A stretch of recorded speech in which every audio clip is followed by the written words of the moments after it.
भाई दूज की कहानी। एक बहन के 7 भाई थे। वह उन्हें बहुत प्यारी थी। उसका पति अपने माँ बाप का इकलौता बेटा था, जिसके होने पर की गई मनौतियों को पूरा न करने से देवता अप्रसन्न थे। क्रोध होकर देवताओं ने पुत्र तथा पुत्रवधू को मार डालने का निर्णय किया। उस बहन को किसी तरह इसका पता चल गया। उसने भावी जीवन में आने वाले दुखों की कल्पना करके उपचार के तरीके सोचकर अपने भाइयों से ससुराल जाने की जिद की।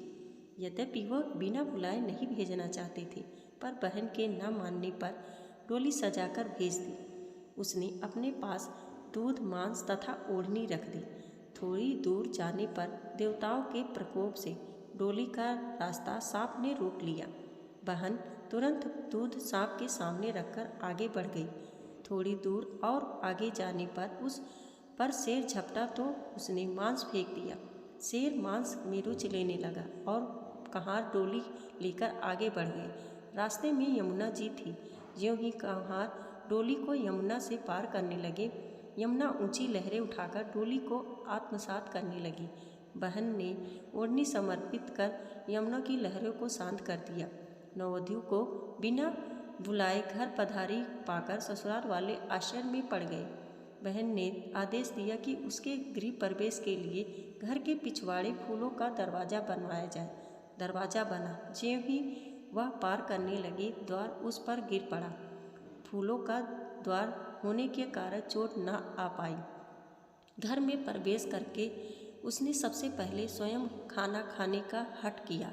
खाना खाने लगी तो खाने में सुच्चा कांटा मिला, जिसको उसने डिबिया में सहेज लिया। शाम को घूमने का समय आया तो सबसे पहले उसने ही जूता पहना।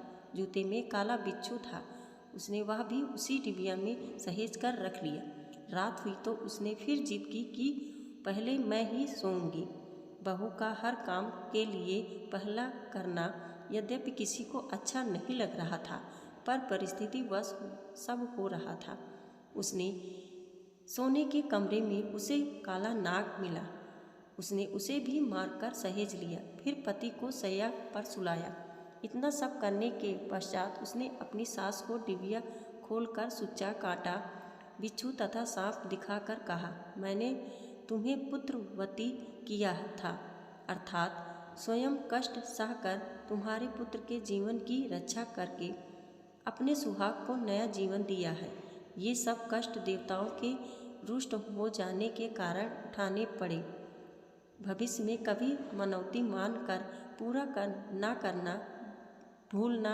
इतना कहकर 7 भाइयों की परम प्यारी बहन भाइयों के साथ पीहर लौट गई और सास के ने देवी देवताओं का पूजन करके भाई बहनों के प्रेम की प्रसन्नता तथा उसके सुखी होने का आशीष दिया। वीडियो पसंद आई हो तो लाइक और सब्सक्राइब करना ना भूलें। वीडियो देखने के लिए आपका बहुत बहुत धन्यवाद।